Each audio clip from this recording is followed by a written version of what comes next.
once again, in closing, I found out something here that I did not know, and I don't want to shortchange any of you. Now, you tell me that you talked to Nelson Mandela?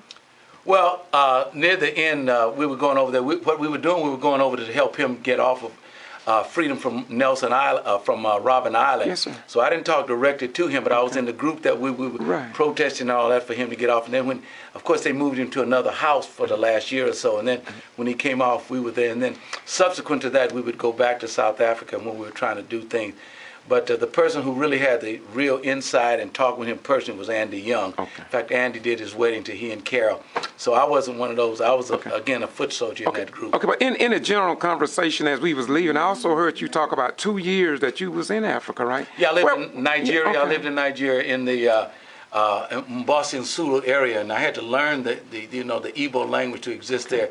You had the east, the west, and north, and I lived in the east among the Igbo tribe from 1964 to 1966, and it's so exciting when you look at the Igbo language because it was all tonal rather than American. So when you say something like, where does your mother and father live? You say, Keduebe negi nanagi bi, Keduebe, mother and father, negi nanagi bi, Nenambi na Onitsha.